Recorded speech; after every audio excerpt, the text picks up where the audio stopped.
Le signal provenait du bord de la dérive de forage, une étendue infinie d'épaves creusées et de lunes brisées.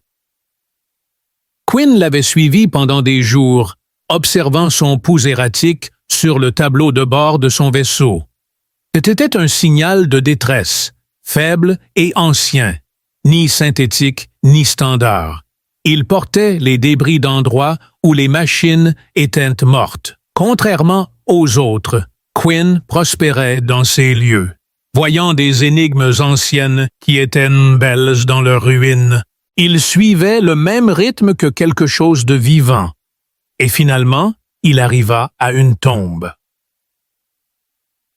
Là, dans le vide, se trouvait un vaisseau ou ce qui semblait être un vaisseau.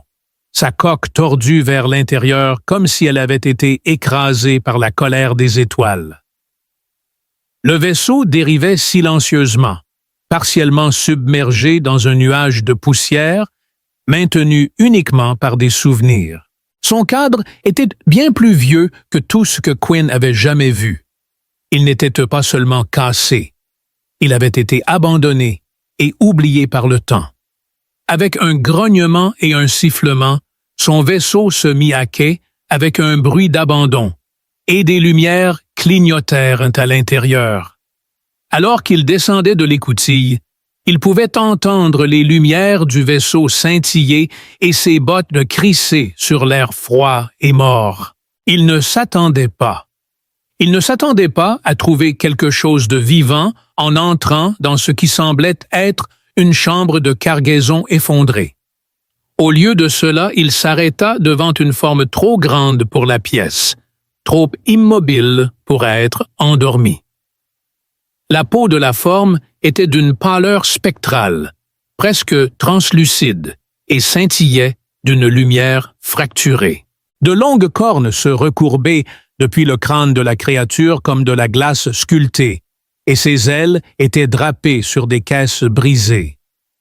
Le souffle de la créature était superficiel et tremblant, et Quinn ne parlait ni ne respirait. Au lieu de cela, il se contenta de fixer.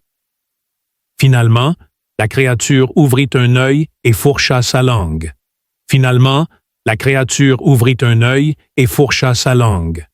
À cet instant, la pièce résonna du poids d'innombrables années. À cet instant, la pièce résonna du poids d'années incalculables. La créature qui s'y tenait ne grognait ni ne rugissait, mais parlait plutôt d'une voix douce et chuchotée dans la tête de Quinn. « Tu n'es pas l'un d'eux. » Le cœur de Quinn s'emballa. Il rassembla son courage pour avancer, insistant sur le fait qu'il était mécanicien et qu'il avait reçu votre signal. L'œil du dragon cligna lentement, laissant Quinn paralysé et incapable de bouger. Les chaînes pulsaient doucement, leur nature incolore et éthérée leur donnant un aspect ancien et vivant. Quinn les observa un moment avant de revenir à la pièce. La créature était paralysée, sa colonne vertébrale sectionnée avant d'être ligotée. Ses ailes étaient réduites au silence, et Quinn ressentit autre chose que de la peur, de l'émerveillement, de la tristesse ou de la honte. Il murmura « Je ne sais pas ce que je peux faire ». Le vaisseau craquait autour d'eux, et Quinn réalisa qu'il n'avait pas vu de dragon depuis 100 ans. À la place, il voyait un homme laissé pour mort. Les heures suivantes furent floues, mais il retourna à son vaisseau avec tous les outils qu'il pouvait porter, y compris des scanners, des coupeurs, des pilotes à impulsion et un prototype de torche aphasée. Il étala les chaînes sur une caisse brisée et se mit au travail. Les chaînes n'étaient pas ordinaires. Elles étaient dotées de circuits extraterrestres qui pulsaient en réponse à son approche, sifflaient au toucher et se tordaient avec une malice préprogrammée. Le dragon observait en contemplation silencieuse. « J'ai besoin de connaître ton nom », murmura Quinn en s'agenouillant à côté du plus grand des fers qui entourait la poitrine du dragon. « J'ai besoin de quelque chose pour t'appeler. »« Volantros » Il y eut une pause. Il m'appelait plaint ainsi. Mais personne ne mérite cela. Personne ne mérite cela. Volantros. Quinn commença par tester le collier de la aile gauche, qui était suffisamment délicat pour ne pas déclencher les protocoles de défense dormant des runes. Son scanner a révélé qu'il s'agissait d'une combinaison de verrous basée sur l'énergie et de rétroaction neuronale, ce qui expliquait la paralysie du dragon. La chaîne était plus que physique. C'était une prison dans l'esprit, étouffant les signaux nerveux et réduisant le contrôle musculaire. Il travaillait lentement, mais sûrement. Malgré le froid, la sueur s'accumulait derrière ses oreilles, alors que la torche crépitait 2 fois avant de finalement percer la première couche. La chaîne se tordait et se contractait comme un membre sectionné, et Philantro laissa échapper un grondement sourd de soulagement plutôt que de colère. Alors que le premier morceau de la menotte tombait au sol, la lumière s'évanouit de la pièce. Les yeux de Philantro se tournèrent vers lui, et Quinn offrit un sourire fatigué. Heureusement que je ne me suis jamais beaucoup soucié concernant le mot « devrait », il s'affaissa sur un tuyau cassé à côté de la poitrine haletante du dragon. Pour la première fois, la créature semblait respirer sans douleur, et pendant un long moment de silence dans ce navire en ruine, quelque chose qu'ils avaient oublié s'éveilla entre eux, quelque chose que ni le temps ni les chaînes ne pouvaient me réduire au silence. Les jours qui suivirent furent un rituel de travail impossible, alors que Quinn retournait à l'épave plusieurs fois, chaque fois s'enfonçant plus profondément dans l'intérieur glacé et dévasté du vaisseau. Apportant avec lui des outils, des schémas et des fournitures que personne n'avait jamais imaginées pour une créature comme celle-là. Volantros, le dragon extraterrestre, se tordait de douleur alors qu'il s'approchait du prochain collier autour de sa colonne vertébrale avec la déférence d'un chirurgien et la ténacité d'un charognard. Ses entraves ne limitaient pas seulement le mouvement. Elles étaient ancrées directement au nerf. Volantros grimaça les dents en luttant pour se libérer des chaînes spirituelles liées par une langue plus ancienne que la mémoire. Quinn toucha ses dents, non pas par colère, mais comme un avertissement. Cette douleur m'a défini pendant 100 ans. Si tu la coupes, tu coupes ce qui reste de qui j'étais. Le dragon dit doucement, « Tu n'as pas à être qui tu étais. » Après un long silence, le dragon hocha la tête. Des étincelles jaillirent brillamment alors que le dragon sentait de la chair résister en hurlant à travers le coupeur, comme si la douleur elle-même voulait s'accrocher. Quinn travaillait à travers les tremblements, suant des jurons et des mots de malédiction pour personne. Il réussit à éviter les fusibles neuronaux, à rediriger les boucles de puissance défaillantes et enfin, avec un sifflement semblable à de la vapeur s'échappant des poumons d'un dieu, les chaînes de la colonne vertébrale se fendirent en deux et s'effondrèrent en poussière. Le corps de Volantros se courba, sa poitrine se soulevant comme s'il respirait pour la première fois en 1 siècle. Ses ailes se déplaçaient maladroitement et tremblaient, puis se déployèrent à nouveau, cette fois plus largement, et frôlèrent le plafond effondré avec un bruit creux. Il était toujours paralysé, mais moins. Quinn était assise par terre, les bras pendants, son cœur battant. Une chaîne plus ancienne que le métal commença à se fissurer quelque part dans l'ombre de ce vaisseau brisé. Le matin où Volantros sortit pour la première fois de la maison de Quinn, le ciel changea, non pas à cause du temps, mais à cause de la tension. Quinn avait hébergé le dragon en convalescence sous l'échafaudage d'un hangar de service réaménagé pendant des jours. Ses terres étaient isolées, entourées de falaises brûlées par le soleil et de poussière. Bananthros le regarda de haut et dit Tu n'as aucune raison de m'aider. » Quinn répondit, la voix sèche et rauque. « Je n'avais pas besoin de raison. » Et des champs trop éloignés de toute ville importante pour attirer l'attention, juste le vent, le silence et les moteurs, ce qui lui convenait parfaitement. Mais soudain, de nulle part, il y avait une lumière de feu, pas du soleil, pas des forges, mais des vaisseaux, descendant silencieusement. Les nuages se sont écartés pour leur faire place, et alors que Quinn sortait pour protéger ses yeux des éléments, Volantro tremblait à l'intérieur du hangar, retenant son souffle. « Je reconnais ces vaisseaux », pensa Quinn. Ses amis et juges n'étaient haïs pas de taille face aux vaisseaux qui encerclaient la maison, leur grondement mécanique remplissant l'air.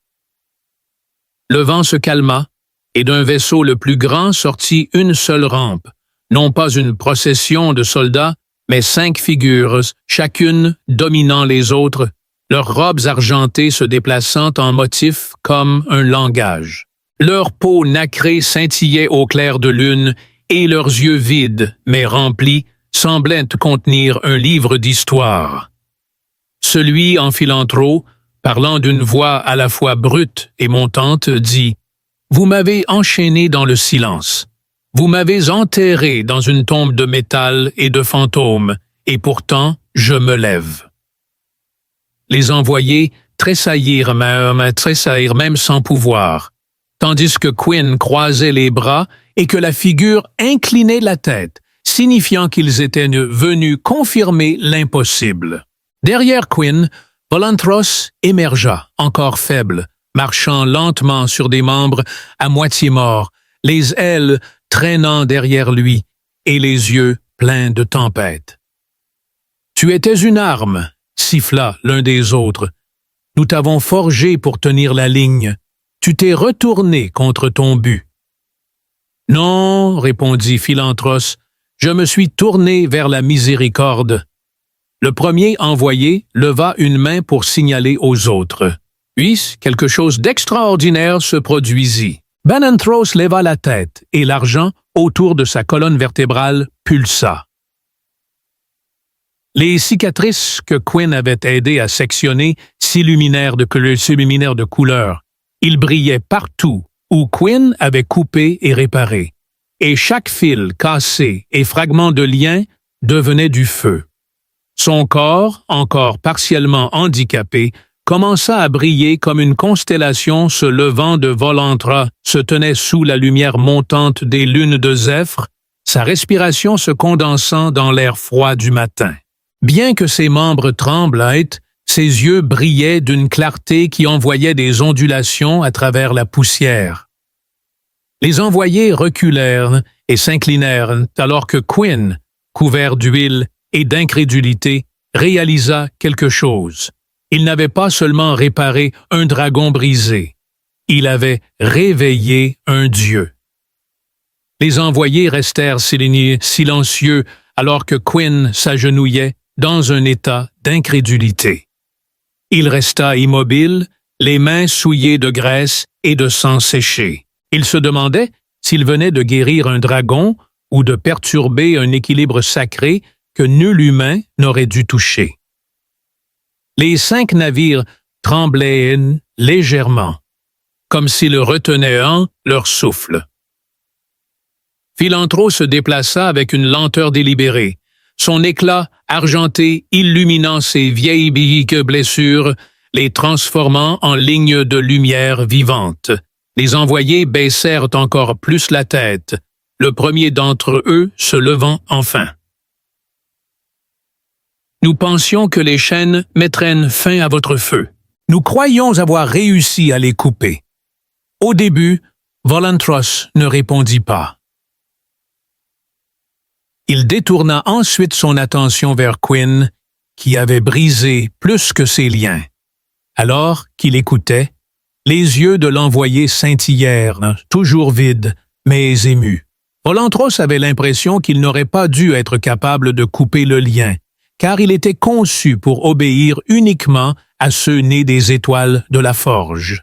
Cependant, Il se souvenait de quelque chose que les étoiles avaient oublié. Les autres envoyés se levèrent lentement, l'un d'eux tendant un appareil scintillant, un petit bourdonnement cristallin. « Nous ne sommes pas venus pour menacer, mais pour comprendre », déclara Voltos. Il baissa la tête et écouta. Sa voix passa du son à la couleur lorsqu'il expira. Des runes anciennes dansaient dans l'air, tissées avec grâce à travers le silence. Les envoyés furent stupéfaits de voir l'ancienne langue, la véritable langue de son espèce, qu'ils pensaient perdue. La voix n'était pas celle de la guerre, mais de la mémoire. Quinn se tenait à son centre, toujours humain et silencieux, regardant le langage du feu se tordre dans le ciel. D'une manière ou d'une autre, à la fin de la performance de Voltos, le feu s'est apaisé et les lunes sont revenues. D'un ton respectueux, l'un des émissaires s'approcha de Quinn et demanda « Sais-tu ce que tu as fait ?» Quinn cligna des yeux et dit « Réparer un dragon ?» L'émissaire sourit et dit « Tu as ressuscité un dieu avec une clé à molette. » Le rire de Voltos fit trembler les nuages, et pour la première fois en siècles, les émissaires s'inclinèrent devant lui, non plus en tant que prisonnier, mais en tant que figure légendaire. Alors que le soleil se couchait, les vaisseaux s'éloignaient silencieusement, et les émissaires restaient derrière, formant discrètement un périmètre autour de la ferme, observant et posant des questions. Volantros était étendu sur la moitié du sol du hangar, monumental et majestueux malgré sa guérison. Sa queue tressaillante alors que Quinn ajustait la bobine de fusion près de son attelle vertébrale, maintenant encore les amortisseurs stabilisateurs actifs pour éviter l'effondrement de ses vieilles blessures. Personne n'osait intervenir, et Quinn pouvait voir la peur se transformer en admiration dans leurs yeux. Il n'y avait aucun protocole pour les préparer à cela. Sous son intensité croissante, « Tu brûles de plus en plus chaque jour », murmura Quinn en serrant le dernier boulon. « Je sens à nouveau mes ailes. Tu crois que tu vas voler bientôt. » Philanthrope tourna sa massive tête vers Quinn, et elle rit. « Je suis mécanicien, pas pilote. » La voix de Philanthrope se fit plus basse, et Quinn avait plus que jamais besoin de toi. « Crois-tu vraiment cela? » demanda Quinn. « Tu n'as pas seulement réparé mon corps, tu as retenu mon nom. » Il se tourna ensuite pour faire face au dragon. L'être qui avait été caché sous des couches de poussière et de chaînes. Son nom avait été effacé de la mémoire. Dans les yeux forgés par les étoiles du dragon, Quinn aperçut une détermination inébranlable. « Il est grand temps que je termine ce vieux volatile, dit-il, ses yeux brillants comme des soleils mourants. Tu as toujours eu des ailes, tu as juste oublié comment les construire. » Puis il se redressa, sa voix remplie de détermination. « Les étoiles appellent, » dit Philanthros, levant la tête brusquement. « Es-tu sûr qu'ils savent que je suis revenu et que tous ne vont pas s'agenouiller? » Quinn suivit son regard et jeta un coup d'œil vers son garage où une coque de navire à moitié terminée se trouvait sous des bâches. Quinn se tenait près du massif panneau de contrôle, sa main flottant au-dessus du dernier levier, tandis qu'elle regardait Volantros émerger de la brume montante. Les ailes argentées du dragon s'étendaient en des plus largement que les murs du hangar ne pouvaient contenir, et il semblait presque trop grand pour le ciel. Avec le dernier vestige de paralysie derrière lui, une tempête d'histoires non écrites commença à se rassembler à l'horizon. Les rails rouillés gémissaient sous le poids de l'anticipation. Debout au bord de la plateforme, Quinn protégea ses yeux alors que la lumière du soleil perçait à travers les nuages et se fracturait en or.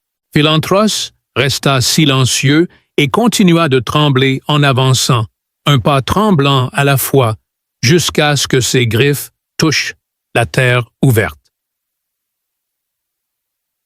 Les envoyés, dont les navires projetaient de longues ombres à travers la vallée, s'étaient rassemblés au-delà des falaises, mais ils ne dirent rien et ne s'interférèrent pas.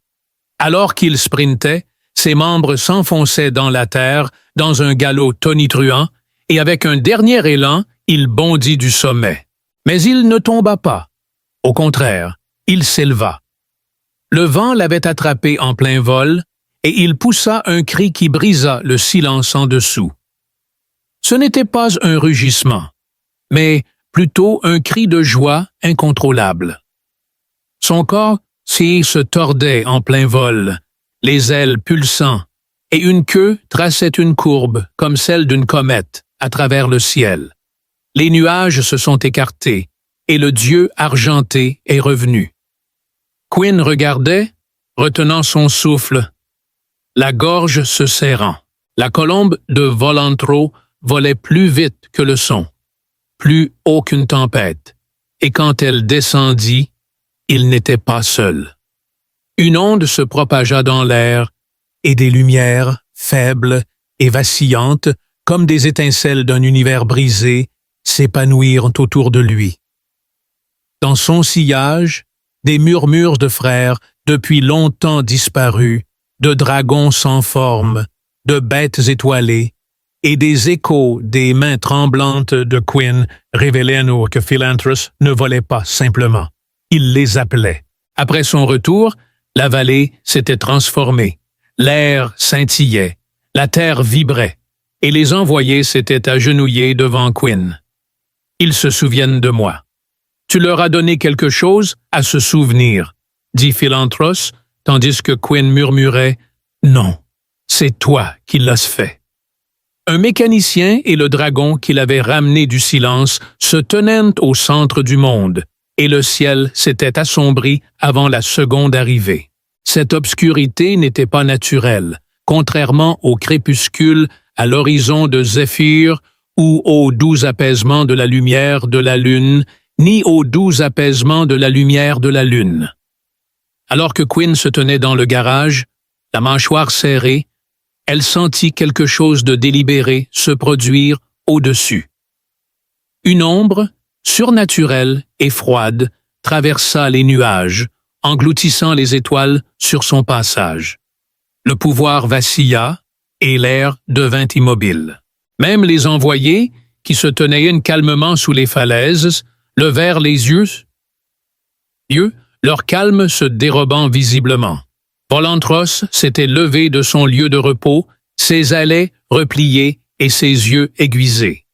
Contrairement à tout ce qu'il avait jamais vu auparavant. C'était angulaire et silencieux, comme un coin d'obsidienne parfaitement formé, sculpté avec des constellations qui n'appartenaient pas à leur ciel. Au lieu de voler, il glissait, comme une fissure dans l'atmosphère qui ne laissait échapper aucun son. Il atterrit bien au-delà des envoyés, mais tout le monde pouvait sentir sa présence, comme de l'eau froide versée sur un feu. Une silhouette solitaire émergea, vêtue de blanc.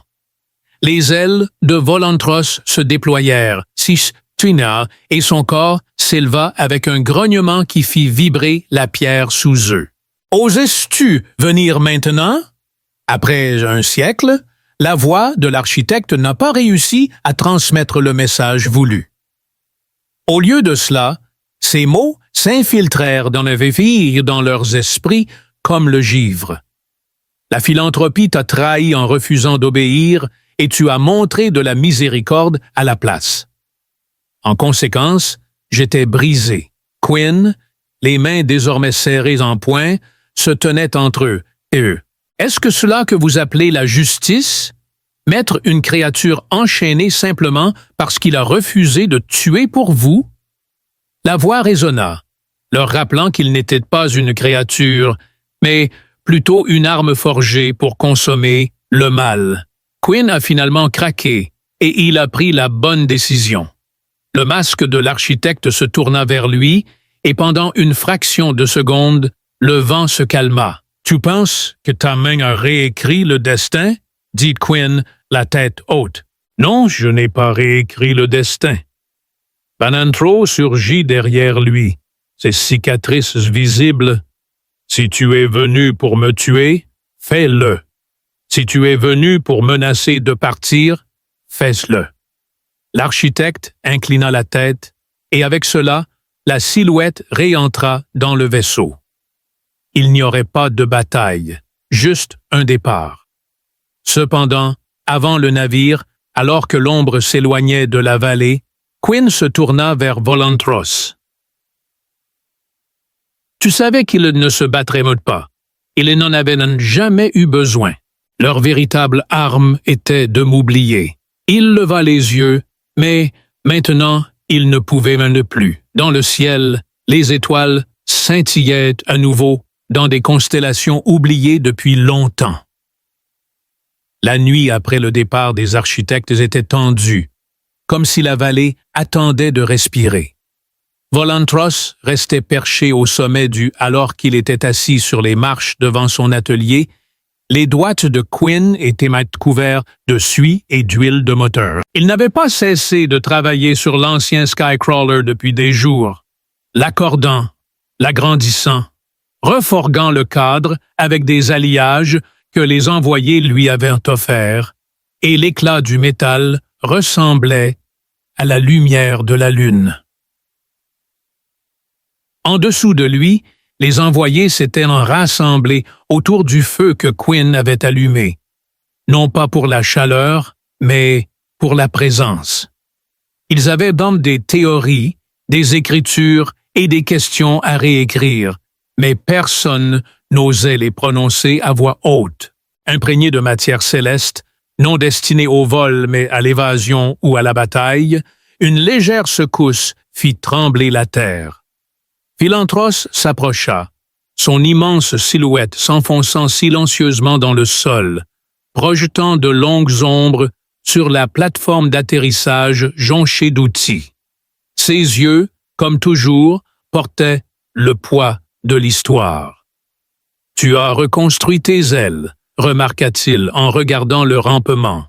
Quinn a à peine souri, expliquant « Je ne pouvais pas te laisser t'amuser tout seul. » « Demain, » dit Volantro, sa queue enroulée lentement derrière lui. « Je dois répondre à l'appel des ponts que je gardais autrefois. Les ténèbres se réveillent à nouveau, et si je ne me lève pas maintenant, il se peut qu'il n'y ait plus de lever plus tard. »« Je sais, » répondit Quinn, sa voix s'élevant au-dessus de celle du dragon. « Je l'ai su au moment où j'ai brisé la première chaîne. » La poitrine de Quinton se serra alors qu'elle parlait. « Je ne suis pas une guerrière, pas une gardienne. Je répare les choses. » Boucher les trous, enlever la rouille, Volantros cligna lentement des yeux. C'est, alors que Quinn levait les yeux vers les étoiles, elle pensa « Tu es sûr que je n'ai jamais été plus. » Puis, tout à coup, un coup de tonnerre remplit le ciel. Mais ce n'était pas du tonnerre. Au lieu de cela, une onde de lumière ondula à travers l'atmosphère, pulsant dans un rythme semblable à un battement de cœur. Au-dessus d'eux, dans l'immense étendue au-delà des nuages, les étoiles commencèrent à bouger, sans cligner des yeux, s'alignant en motifs jamais vus depuis des siècles. Les envoyés se levèrent, et les ailes de Volantros se déployèrent, projetant de la lumière sur la clairière. « Ah, ça commence » murmura-t-il, « les ponts s'éveillent. » Quinn se leva sans hésitation, disant « J'y vais. » L'aube se leva comme un éclair à l'horizon. Au milieu de la vallée, les étoiles rassemblaient leur puissance, et deux êtres se tenaient près, Philantro, dont les ailes étaient un mat façonnées par la flamme et le chagrin, et Quinn, dont les mains étaient formées par le travail calleux et la volonté humaine.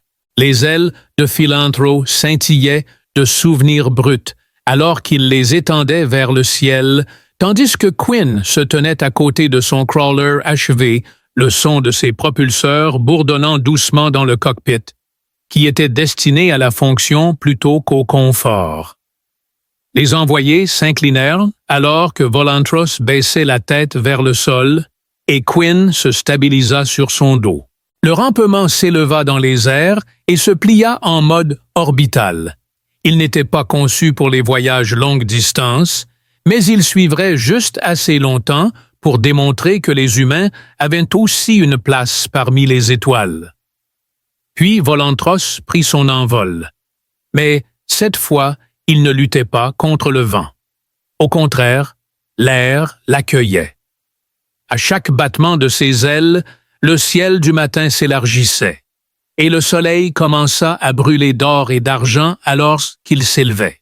Alors que Quinn se tenait là, souriant dans l'abîme, il jeta un coup d'œil en arrière aux 5 vaisseaux extraterrestres qui semblaient plus petits maintenant qu'ils avaient attendu cela, puis en avant vers les lumières clignotantes, vers les énormes portes qui avaient été scellées mais tremblaient maintenant.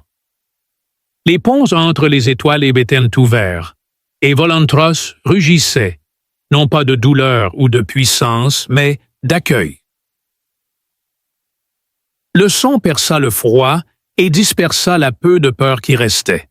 Ce qui avait commencé comme un vaisseau naufragé s'est terminé dans les étoiles, et Quinn ferma les yeux alors qu'ils franchissaient ensemble le seuil, non plus comme mécaniciens et bêtes, mais comme légende et amis.